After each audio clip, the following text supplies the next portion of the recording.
Hello dear students, welcome to today's video. आज हम discuss करेंगे बहुत ही इंटरेस्टिंग टॉपिक के बारे में, ठीक है, जिसका नाम है cell division. So human body, human anatomy, ठीक है, ऑर्गेनिज्म, इन सब को हम स्टडी कर रहे हैं, ठीक है। जो एक बॉडी है, जो एक ऑर्गेनिज्म है, उसकी जो फॉर्मेशन हो रही है, जो ऑर्गेनिज्म बन रहा है, जो एक बॉडी बन रही है, उसके लिए रिस्पॉन्सिबल कौन है, ठीक है। उस बॉडी को बनाने के लिए कौन रिस्पॉन्सिबल है? उसके रिस्पॉन्सिबल है सेल, ठीक है। जो बेसिक यूनिट है, जो फंडामेंटल यूनिट ऑफ लाइफ है, फंडामेंटल यूनिट ऑफ ऑर्गेनिज्म है, ठीक है। जो बेसिक स्ट्रक्चर एंड फंक्शन है, वो है हमारा सेल, ठीक है। तो सेल से यहाँ बात नहीं बनेगी कि सिंगल सेल किसी बॉडी की फॉर्मेशन कर रहा है, ठीक है। वो हम बैक्टीरिया की बात नहीं कर रहे हैं, हम यहाँ ह्यूमन एनाटॉमी डिस्कस कर रहे हैं, ठीक है। तो ह्यूमन की जो बॉडी है, ठीक है, वो बहुत सारे सेल से मिलकर बनी है। उसके पीछे क्या कहानी है, उसके पीछे क्या स्टोरी है? उसके पीछे की जो स्टोरी है वो है सेल डिवीजन, ठीक है। So let's begin from the basic introduction. What is cell division? क्या है cell division? So cell division है हमारी, cell division is the process by which a parent cell divides into two or more daughter cell, ठीक है। एक definition हमारी ये है। सेकंड डेफिनेशन है हमारी रिपीटेड, सेकंड डेफिनेशन है हमारी जो हमने खुद से बनाई है कि when cell grow to its maximum size, ठीक है, जब सेल हमारा मैक्सिमम साइज तक ग्रो कर जाएगा तो वो डिवाइड हो जाएगा टू डॉटर सेल में, ठीक है। जब सेल कंप्लीट हो जाएगा, सेल की एज हो जाएगी, ठीक है, सेल जब कंप्लीटली जब सेल हमारा ग्रो हो जाएगा तो वो क्या करेगा? खुद को डिवाइड कर लेगा टू डॉटर सेल में। उसके डिवीजन के पीछे बहुत लंबी स्टोरी है, उसको भी आगे हम डिस्कस करेंगे इसी वीडियो में, ठीक है। क्या है cell division? What is cell division? Cell division है, एक सेल है हमारा, ठीक है, वो जब दो डॉटर सेल में जब एक ही सेल फॉर एग्जांपल जब एक ही सेल दो डॉटर सेल में टूटेगा, ठीक है, जब एक ही सेल दो सेल्स में डिवाइड होगा, जब एक ही सेल अपने मैक्सिमम साइज तक ग्रो हो जाएगा, वो डिवाइड हो जाएगा दो सेल्स में, that is called cell division. एक सेल का दो सेल में कन्वर्ट होना, एक सेल का दो सेल में डिवाइड होना, ठीक है, that is called cell division. ये हमारी सेल डिवीजन। पहले डेफिनेशन तो ये होगी, सिंपल डेफिनेशन। एक प्रोसेस है जिसमें हमारा एक सेल होगा जिसको हम बोलेंगे पेरेंट सेल। वो पेरेंट सेल डिवाइड होगा टू डॉटर सेल में। वो पेरेंट सेल जब डिवाइड होगा तो टू डॉटर सेल की फॉर्मेशन होगी, ठीक है। एक सिंपल डेफिनेशन हमारी ये है। एक डेफिनेशन ये है कि when cell grow to its maximum size, जब आप सेल अपने मैक्सिमम साइज तक ग्रो हो जाएगा, ठीक है, जब मैक्सिमम साइज तक ग्रो हो गया उसके बाद क्या होगा? वो डिवाइड हो जाएगा टू डॉटर सेल में, ठीक है। ये प्रोसेस चलती रहेगी। सेल बन रहा है, ठीक है, एक सेल था, पेरेंट सेल था, एक पेरेंट सेल था, डिवाइड हुआ टू डॉटर सेल में, फिर two daughter cell four cell में डिवाइड हुए, 4 to 8, 8 to, ऐसे ये साइकिल चलती रहेगी। तो उस साइकिल को क्या बोलेंगे हम? जो ये साइकिल चल रही है, पेरेंट सेल था, टू डॉटर सेल में डिवाइड हुआ, ठीक है, फिर 2 4 में होगा, तो जो ये पेरेंट सेल था वो डेड हो जाएगा, उसकी प्रोग्राम्ड सेल डेथ हो जाएगी, ठीक है। फिर आगे जाके जो ये डॉटर सेल था वो पेरेंट सेल बनेगा, फिर और डॉटर सेल की फॉर्मेशन करेगा, फिर जो ये डॉटर सेल पेरेंट सेल बना था और उसकी भी डेथ हो जाएगी, फिर आगे जो डॉटर सेल था वो पेरेंट सेल बनेगा। ये साइकिल चलती रहेगी। तो उस साइकिल को हम क्या बोलेंगे? ठीक है, सेल बन रहे हैं, डेड हो रहे हैं, फॉर्मेशन हो रही है, डेड हो रहे हैं सेल, ठीक है, सेल डेथ हो रही है, फिर फॉर्मेशन हो रही है, फिर सेल डेथ हो रही है, न्यू सेल्स बन रहे हैं, ओल्ड सेल की डेथ हो रही है, ठीक है। तो उस साइकिल को क्या बोलेंगे हम? वो जो साइकिल चल रही है सेल डिवीजन की, उस साइकिल को बोलते हैं हम सेल साइकिल। अब आता है मेन पॉइंट है हमारा, ठीक है, कि क्या रीजन है सेल डिवीजन के, क्या रीजन है, क्यों सेल डिवीजन होना जरूरी है, क्यों सेल की डिवीजन होनी चाहिए, ठीक है। क्यों जरूरी है सेल डिवीजन? क्योंकि अगर सेल डिवीजन नहीं होगी तो बॉडी की ग्रोथ नहीं होगी, ठीक है। बॉडी की ग्रोथ नहीं होगी, फर्स्ट पॉइंट। सेकंड पॉइंट क्या है? अब मान लो फॉर एग्जांपल अगर हमारे पास कैपेसिटी नहीं है हमारी बॉडी में, हमारी बॉडी के पास पावर नहीं है, पोटेंशियल नहीं है उसके पास सेल डिवीजन का, तो क्या होगा? अगर कहीं पे इंजरी हो रही है, ठीक है, अगर कहीं पे आपके मान लो ऐसे फॉर एग्जांपल कोई बॉडी है, ठीक है, ये कोई ऑर्गन है, इसके ऊपर अगर कट लग रहा है, ठीक है। इसकी अगर इंजरी हो रही है, इसकी अगर इंजरी हो रही है तो क्या ये जो इंजरी है यहाँ पे, ये जो वुंड है, ये जो घाव है, क्या ये घाव भर जाएगा? ठीक है, नहीं, बिल्कुल नहीं। जब तक सेल डिवीजन नहीं होगी तब तक क्या होगा, ये घाव जो है नहीं भरेगा। घाव भरने का क्या मतलब है? वुंड हीलिंग का क्या मतलब है? वुंड हीलिंग का मतलब कि जो न्यू सेल्स की फॉर्मेशन होगी वहाँ पे। ठीक है, जो सेल यहाँ डैमेज हो चुके थे वो जो है वो उनको वो सेल जो है वो आउट हो जाएंगे। ठीक है, साइट ऑफ इंजरी से, और वहाँ पे न्यू सेल्स की फॉर्मेशन होगी। ठीक है, इसीलिए जरूरी है। क्यों जरूरी है सेल डिवीजन? ठीक है, क्यों जरूरी है सेल डिवीजन? इसलिए जरूरी है कि बॉडी की ग्रोथ होगी, बॉडी की डेवलपमेंट होगी। ठीक है, अब फॉर एग्जांपल ले लो कि जब एक एक बेबी होता है, छोटा सा बच्चा, ठीक है, पहले वो जाइगोट होगा, फिर वो बेबी बनेगा, फिर वो मैच्योर बनेगा, ठीक है, एडल्ट बनेगा, फिर वो ओल्ड एज में आएगा। तो क्या है, धीरे धीरे जो सेल्स है हमारे, अगर सेल की ग्रोथ नहीं होगी तो ऑर्गेनिज्म की ग्रोथ हो पाएगी? बिल्कुल भी नहीं। ठीक है, इसलिए जरूरी है सेल डिवीजन, ग्रोथ के लिए, डेवलपमेंट ऑफ बॉडी के लिए जरूरी है। ठीक है, क्यों जरूरी है हमारी सेल डिवीजन? सेल डिवीजन जरूरी है हमारी to repair dead and damaged cell. ठीक है, जो भी हमारे सेल हैं, कहीं पे इंजरी हुई थी बॉडी में, ठीक है, कहीं भी उन सेल्स को, उन सेल्स की रिपेयर करने के लिए, ठीक है, to repair dead and damaged tissue. ठीक है, कहीं पे भी टिश्यू डैमेज हुआ था हमारा, ठीक है, तो उस टिश्यू को रिपेयर करने के लिए हमारी बॉडी में सेल डिवीजन होना बहुत जरूरी है। ठीक है, सेल डिवीजन होगी तो ही वहाँ पे ये जो इंजरी थी इस टिश्यू में, ठीक है, इस टिश्यू में जो इंजरी हुई थी, तभी तो ये रिपेयर हो पाएगी। समझे? अगर नहीं होगी, अगर सेल डिवीजन नहीं होगी, बहुत सारे सेल्स नहीं बनेंगे, तो क्या होगा, वो इंजरी जो है वो हील ही नहीं होगी। ठीक है, तो ये होगा हमारा सेकंड रीजन। थर्ड रीजन क्या हमारा? थर्ड रीजन हमारा रिप्रोडक्शन।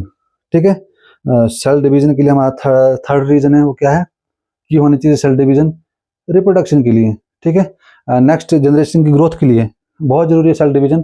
ठीक है, चलो आगे बढ़ने से पहले हम थोड़ा सा और सेल के बारे में डिस्कस कर लेते हैं। ठीक है, थोड़ा सा सेल उसका मॉलिक्यूल लेवल पे डिस्कस कर लेते हैं इसको। जैसे फॉर एग्जांपल मान लो हमारे पास एक सेल है, ये हमारा सेल है।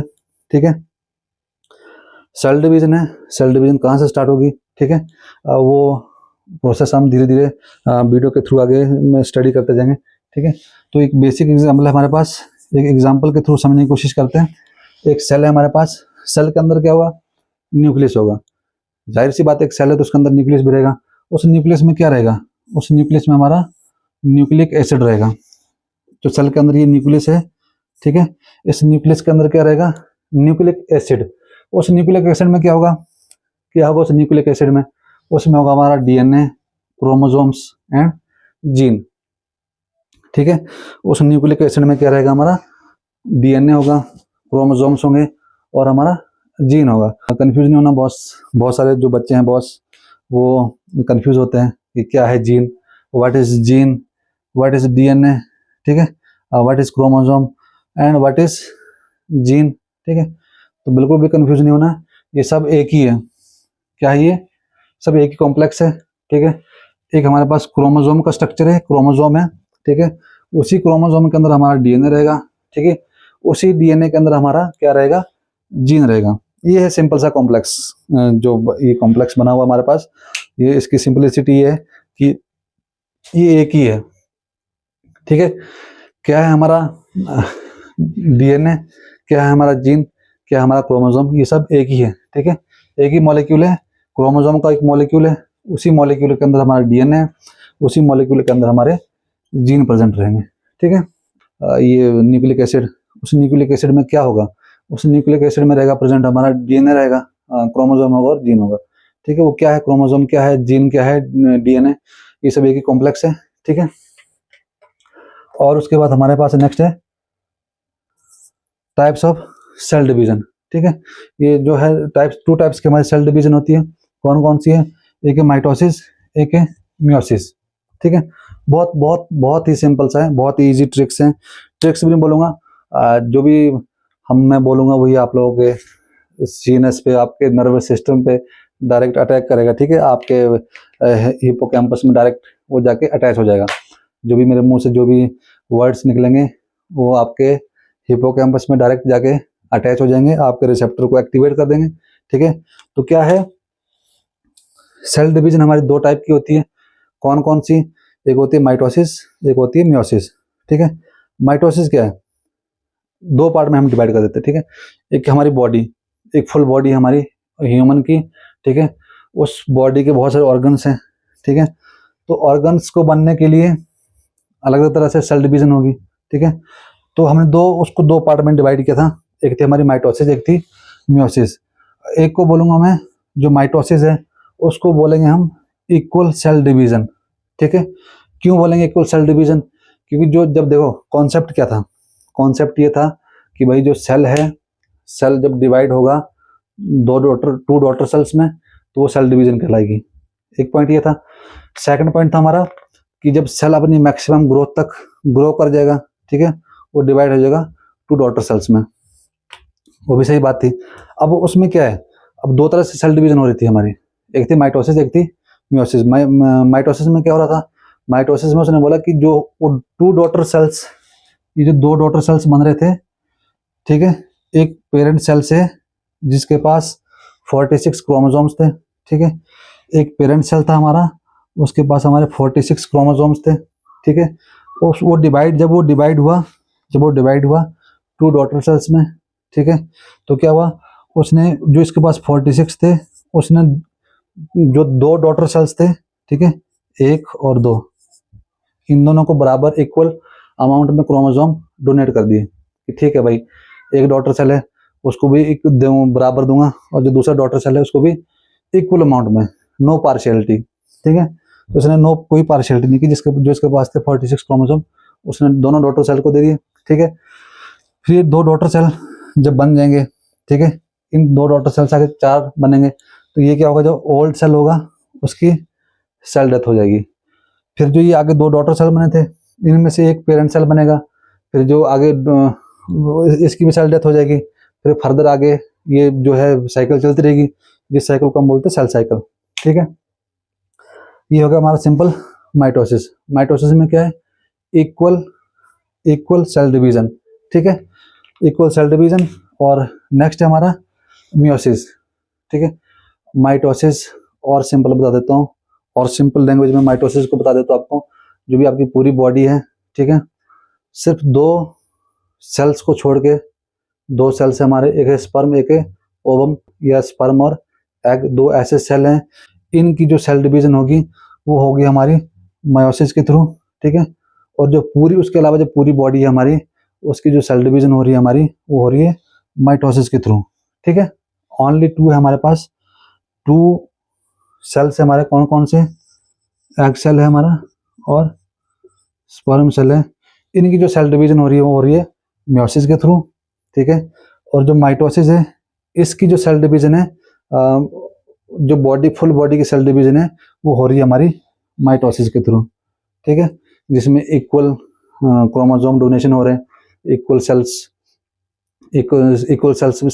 में इक्वल क्रोमोसोम जो है डिस्ट्रीब्यूट हो रहे हैं। ठीक है, अब सेकंड हमारे पास मियोसिस। मियोसिस में क्या होगा, रिडक्शन सेल डिवीजन। ठीक है, अब इसको थोड़ा सा इंटरेस्टिंग वे में समझने की कोशिश करते हैं। ठीक है, कैसे होगा रिडक्शन, क्यों बोला हमने इसको रिडक्शन सेल डिवीजन?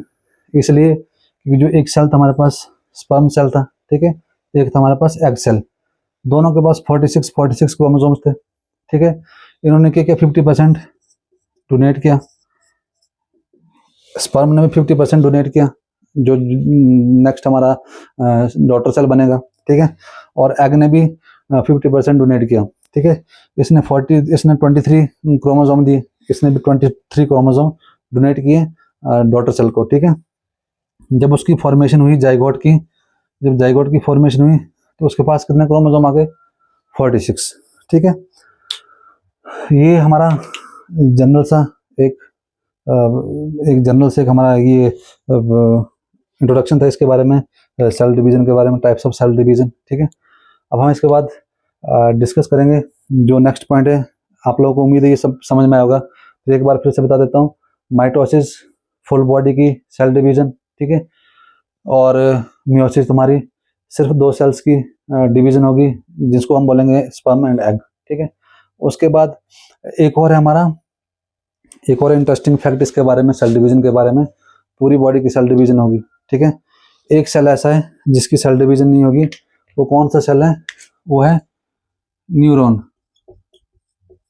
ठीक है। पूरी बॉडी की हमारे सेल डिवीजन होगी, एक सेल हमारी बॉडी में ऐसा है जिसकी सेल डिवीजन नहीं होगी। क्यों नहीं होगी? उसके पीछे भी रीजन बता देते हैं आपको क्यों नहीं होगी।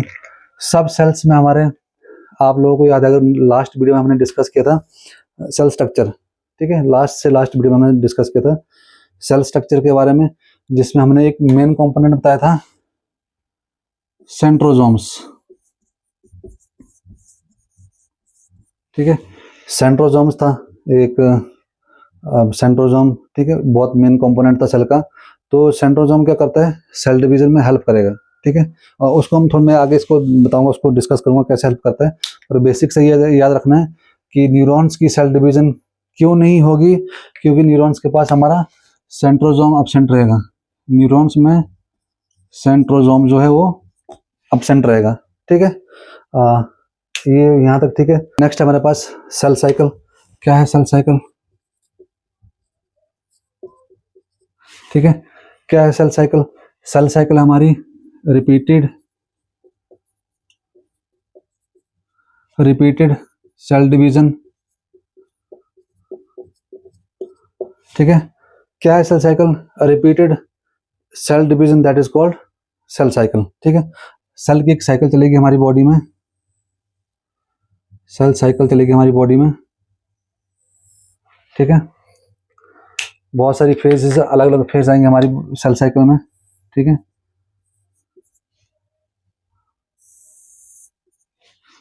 ये हो गया हमारी G1 फेज, ये होगा हमारी S फेज, ठीक है। ये होगा हमारी G2 फेज, और ये हो गया हमारी M फेज, ठीक है। जब सेल साइकिल चलेगी तो कौन कौन सी फेज आएंगी?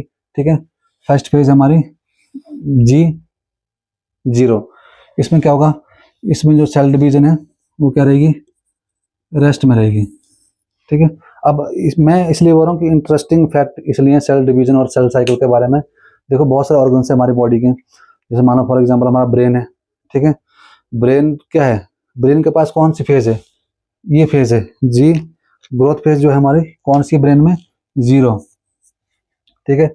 इसमें सेल डिवीजन नहीं होगी, इसमें जो सेल है वो रेस्ट में रहेगा, ठीक है। और बहुत सारे ऑर्गन्स हैं हमारे, जैसे वाइटल ऑर्गन्स है, विसरल ऑर्गन्स, हार्ट हो गया हमारा, एक ग्रोथ तक आया, ठीक है। उसके बाद उसकी ग्रोथ जो है स्टॉप होगी, तो उसकी भी जो ग्रोथ थी वो स्टॉप होगी। तो अब उसका सेल किस में आ गए? जी फेज में, G0 फेज में। तो इसके आगे कोई उसकी सेल ग्रोथ नहीं होगी, तो वो ग्रोथ जो है वो वहीं पर स्टॉप होगी, ठीक है। ये है रेस्ट फेज बोलते हैं हम इसको, ठीक है। नेक्स्ट हमारे पास G1 फेज, इसको बोलेंगे हम ग्रोथ फेज, ठीक है। नेक्स्ट हमारे पास synthesis phase, S phase, synthesis phase होगी है, ठीक है।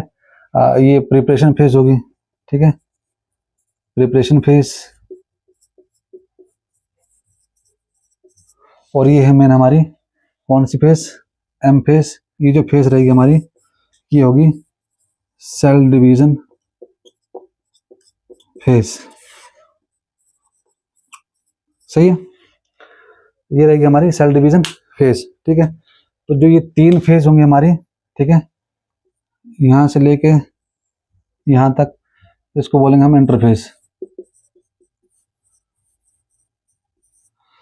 ये 3 फेज जो रहेंगे हमारी, इसमें तो हमारे जो सेल है वो सेल डिवीजन है, वो सेल डिवीजन नहीं होगी, जो सेल है वो हमारा रेस्ट में रहेगा G0 में, ठीक है। यहाँ से हमारी ग्रोथ स्टार्ट होगी G1 से, जो ये 3 फेज आएंगी G1, S और G2, ठीक है। यहाँ तक जो ये प्रोसेस होगी इसको बोलेंगे हम इंटरफेस। क्या बोलेंगे इसको? इंटरफेस, ठीक है। इसको कंप्लीट होने में काफी टाइम लगता है, ठीक है। इसमें एम फेज को कंप्लीट होने में बहुत कम टाइम लगता है, ठीक है। तो जो मेन है सेल डिवीजन वो कहाँ पे होगी? हमारी एम फेज में, जिसको हम बोलेंगे सेल डिवीजन फेज, ठीक है। अब क्या होता है इसमें? क्या क्या होगा इसमें, एग्जाम्पल्स के थ्रू जाने की कोशिश करते हैं, ठीक है।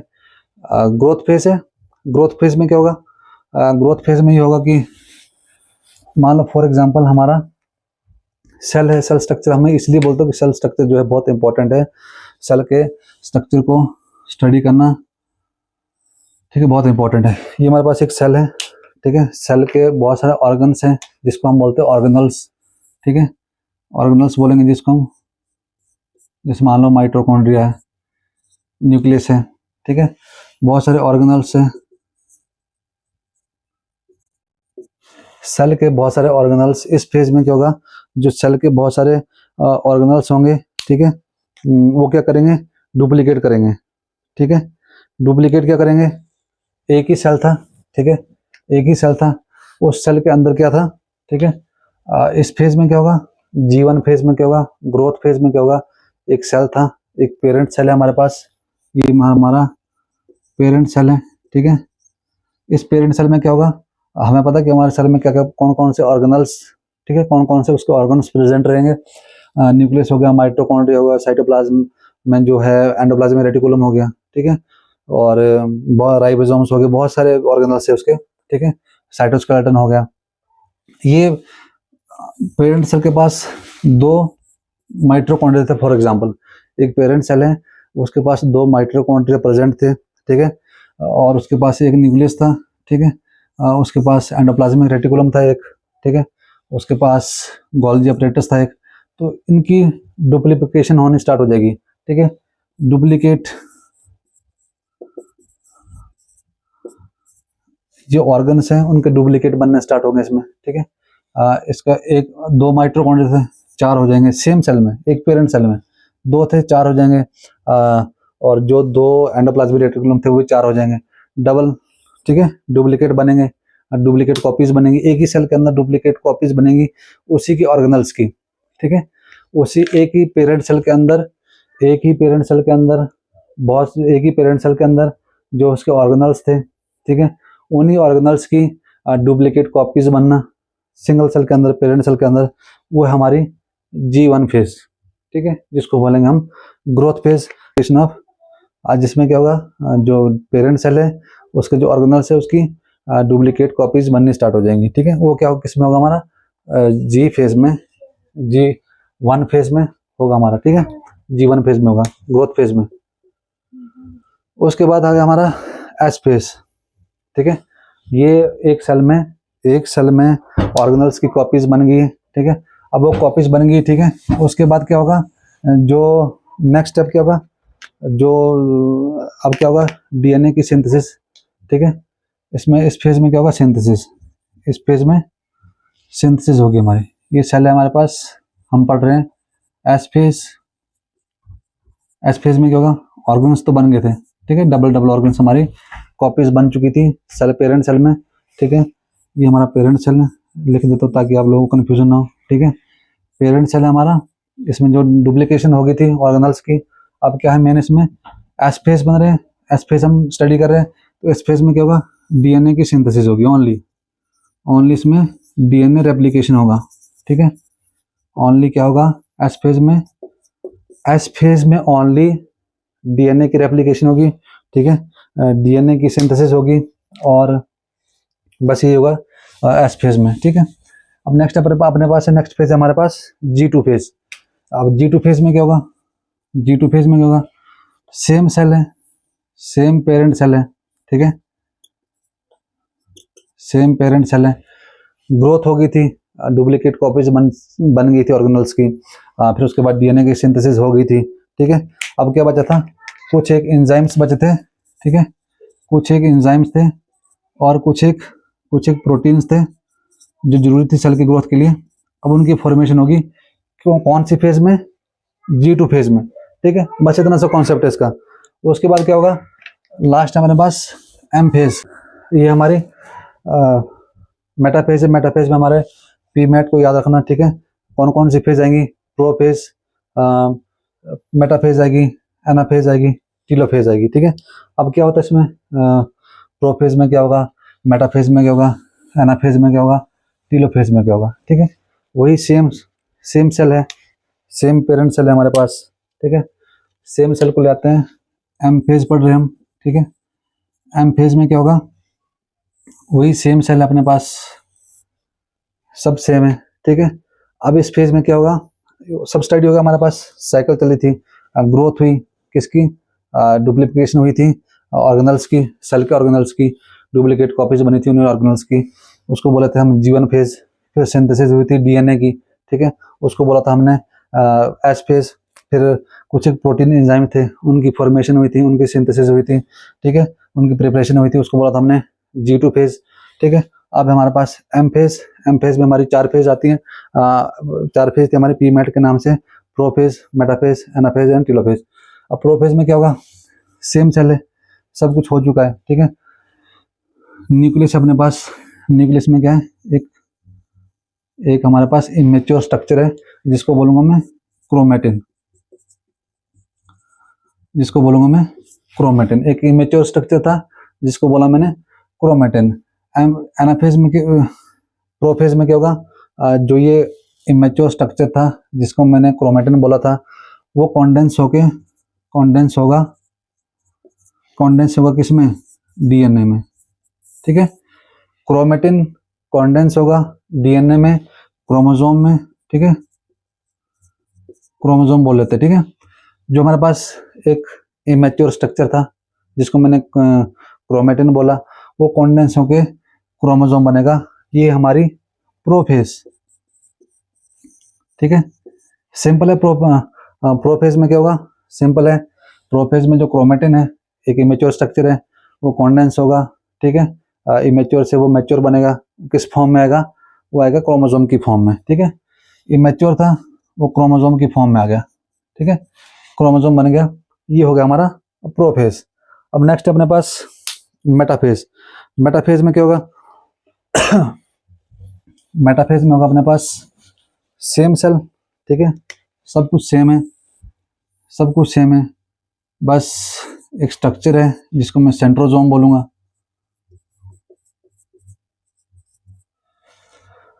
सेल डिवीजन, 2 कंपोनेंट, एक बात याद रखना, सेल डिवीजन, हमारी सेल डिवीजन फिर से बोल रहा हूँ, सेल डिवीजन 2 कंपोनेंट पे डिपेंड रहेगी। वो कौन कौन से कंपोनेंट है, वो 2 कंपोनेंट हमारा, एक है सेंट्रोजोम और दूसरा है हमारा क्रोमोजोम। एक है हमारा सेंट्रोजोम, दूसरा हमारा क्रोमोजोम। अगर सेंट्रोजोम नहीं रहेगा तो सेल डिवीजन नहीं होगी, ठीक है। पर सेल डिवीजन के लिए 2 कंपोनेंट रिस्पॉन्सिबल है, वो कौन कौन से, एक है सेंट्रोजोम, एक है क्रोमोजोम, ठीक है। ये हमारा सेंट्रोजोम है। अब हम डिस्कस करें मेटाफेज। मेटाफेज में क्या होगा, जो अपने पास क्रोमोजोम थे, ठीक है, जो अपने पास क्रोमोजोम बन रहे थे, वो कहाँ आ जाएंगे, मिडल में, सेल के मिडल में आ जाएंगे उसको बोलेंगे हम मेटाफेज। उन क्रोमोजोम्स का देखो एक थोड़ा सा स्ट्रक्चर, ये प्रोफेज में हमने डिस्कस किया था।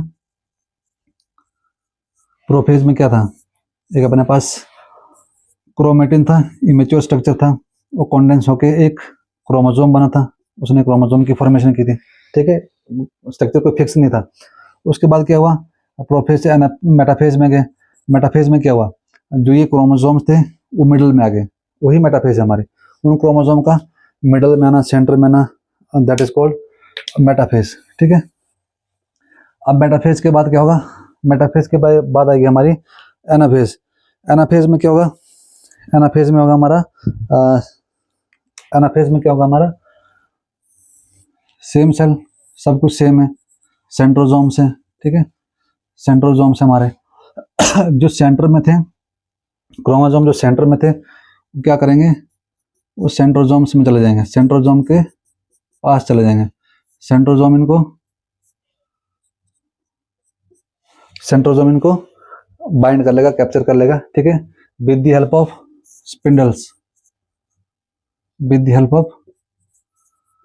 स्पिंडल्स, ठीक है।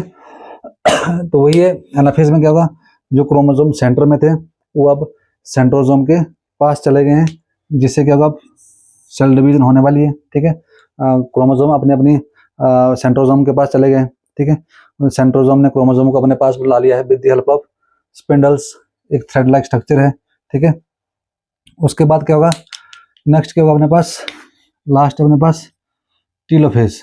टीलोफेज में क्या होगा, सेम सेल है सेम सेल है, ठीक है। स्टार्टिंग में हमने डिस्कस किया था प्रोफेज में जो ऑर्गेनल्स थे, ओनली क्रोमेटिन क्रोमेटिन बचा था सेल में, जो और ऑर्गेनल्स थे वो डिसअपीयर हो गए थे, ठीक है। अब टीलोफेज में क्या होगा, टीलोफेज में जो अपने पास सेंट्रोजोम था, ठीक है, सेंट्रोजोम था, उसके पास क्रोमोसोम्स आ चुके थे, ठीक है, आ गए थे क्रोमोसोम। अब जो स्टार्टिंग में प्रोफेज में जो ऑर्गेनल्स जो डिसअपीयर हो गए थे, ठीक है, बहुत सारे ऑर्गेनल्स डिसअपीयर हो गए थे, हमारे पास सिर्फ ओनली क्रोमेटिन बचा था जो कॉन्डेंस होके क्रोमोसोम बना था। वो जो डिसअपीयर हुए थे वो दोबारा से रीअपीयर हो जाएंगे, ठीक है, वो ऑर्गेनल्स दोबारा से रीअपीयर हो जाएंगे और उससे क्या होगा, एक कंप्लीट सेल बन जाएगा, ठीक है। सारे ऑर्गेनल्स प्रेजेंट हो जाएंगे, वापस आ जाएंगे सेल में, रीअपीयर हो जाएंगे, तो एक सेल कंप्लीट, दो सेल हमारे पास कंप्लीट हो जाएंगे। तो ये हमारा पेरेंट सेल था, ठीक है, ये दो डॉटर सेल में डिवाइड हो गया, दोनों में कंप्लीट सेल हैं, ऑर्गेनल्स कंप्लीट हैं, सब कुछ है, ठीक है। ये दो डॉटर सेल बन जाएंगे आगे जाके, ठीक है, ये आगे जाके 2 डॉटर सेल्स बन जाएंगे। ये था हमारा बेसिक सा लेक्चर सेल डिवीजन और सेल साइकिल के ऊपर, ठीक है। अगर आपको वीडियो अच्छी लगी हो और जो मैंने पढ़ाया वो समझ में आया, ठीक है, तो वीडियो को लाइक कर देना, चैनल को सब्सक्राइब कर देना, ताकि मैं और अच्छी अच्छी वीडियो आपके लिए बना सकूं, ठीक है। तब तक के लिए थैंक यू सो मच।